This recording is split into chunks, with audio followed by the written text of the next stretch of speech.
Greetings from Atolia. I'm Lord Bones, IMO Akane the Kunoichi.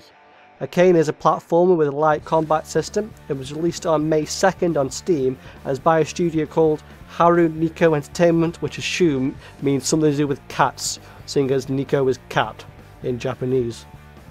Okay, let's take a look at this game. This is Akane the Kunoichi. It's a platformer with some light combat, and this is the very long starting bit which you cannot skip, and shows the only piece of artwork in the entire game that seems to be slightly inspired. Let's take a look at the options of this game, shall we? So you got music, yes or no.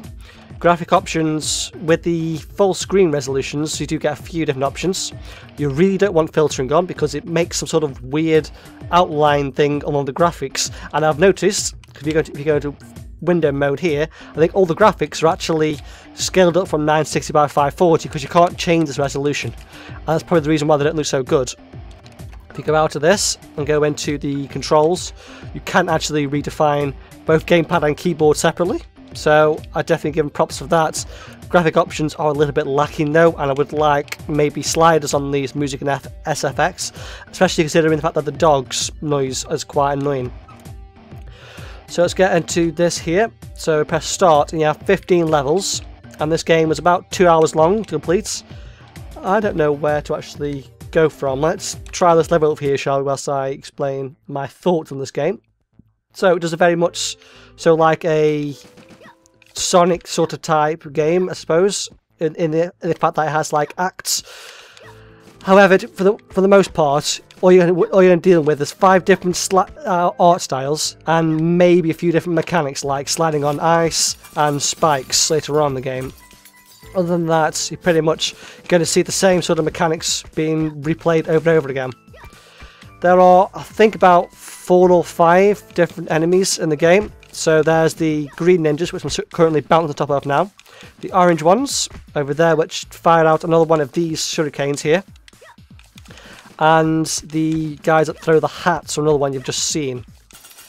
Now I'm pretty sure there's nothing here, but this will be able to show me one of these skills.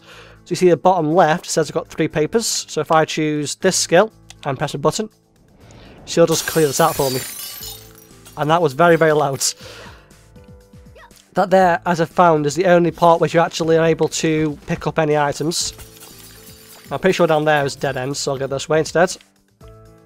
You also do get the POW things, which give you sort of more attacks usually most of the time.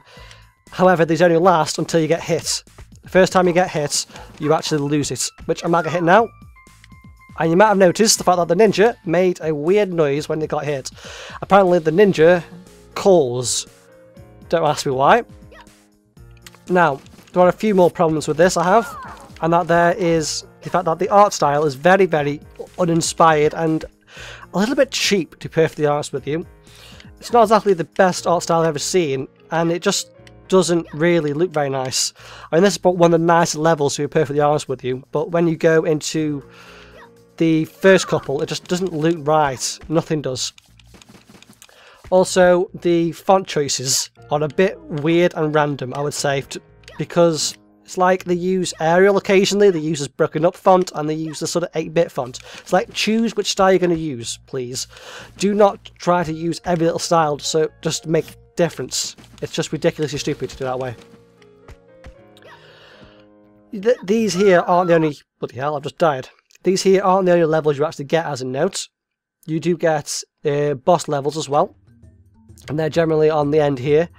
I think this one is one of the more interesting boss levels. I can't remember. I guess I'll find out in a second, I suppose. The one more interesting... No, it's not actually. I'll go show one of the interesting ones. The only interesting boss battle is this one over here. And that's because you don't actually end up fighting the boss until quite far into the level. You just sort of end up running away from it. Now, all the other boss battles, this won't happen. On all the other boss battles, you walk in and you attack it and you kill the boss. Now, the boss battles are very, very tedious, same and boring, to be honest with you. Some people might claim that the boss battles are what changes up the gameplay, but to be perfectly honest with you, it's really what almost made me stop playing. And also there seems to be a difference in difficulty as well with the bosses. I was able to finish the very last boss without getting killed once, or hurt once rather, with the hearts, which was a little bit weird to say the least, considering the fact that some of the early bosses I actually did get killed. So, the other... I'm going to quit out this, by the way, because these boss battles take forever. I'm going to explain a few more mechanics, and then we'll round this up, shall we? The wall grabbing here, you basically grab onto a wall, and you can jump away from it if you really wanted to. Over to here, for example. And I can drop down. However, this is very, very, very clunky and very, very tedious. At least it feels that way anyway. It feels like you're stuck to the wall far too long, and far too often when you're trying to avoid enemies, you're stuck to a wall and you can't quite get off quick enough because the game doesn't have like a button you can just immediately press to get off it, which is very, very annoying, to be perfectly honest with you. That and the soundtrack is satisfactory at the best of times, to be perfectly honest with you. And the story is basically nothing really. It's 2 clips at the beginning and one clip at the beginning and 2 clips at the end. Apparently all you get to see during the course of the entire game. It's not exactly the best in the world. In fact, it's basically about less satisfactory, I'd say. Let's do that, shall we? I was going to say it was absolutely rubbish, which it is, but you know. The last 2 levels of this game as well, I felt that the mechanics were what made them levels hard, and it wasn't just a pure case of they were hard for an arbitrary reasons or good level design. They were just hard because you ended up grabbing on walls too often, and you ended up having to time spikes, which never really properly worked. The only way I was able to do the last ones was literally just to time 3 seconds out loud, and that didn't really work all the time either. Not very impressed. When your platformer does not have solid mechanics, what else has it got going for it? Especially considering the art style is not exactly brilliant. The soundtrack is satisfactory at the best. If your mechanics are alright, then I'm not sure why anyone would want to play this game. I mean, it is a cheap game, but you've got to understand that I've got to judge this now as opposed to your time. Do I think this deserves your time? Not really, to be perfectly honest with you. I think that's sort of the conclusion I came to at the end, that I suppose for the price you may want to play an hour of this, but to be perfectly honest with you, I don't think it's that good of a game.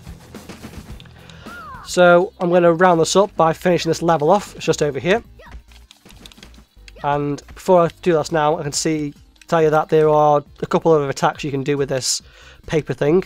I could shoot my things down here, which sort of just wipes the screen that way, and I can wipe the screen sort of this way. They were slightly useful in the last couple of levels. I didn't really use them during the course of the game, to be perfectly honest with you, because it's not so much like it's easy, but they just don't come in handy. And there you've seen the 4th font, I think, out of the entire thing, which doesn't really fit with any other font. Okay, I think that's enough on this game, to be perfectly honest with you. So I did enjoy the first hour and a half, so if you can get around the few clunky mechanics, it may be worth your time. Akane the Kunoichi is on Steam for $2.99, £1.99 or €2.99 with 20% off until May 9th. See you in the next one. Goodbye.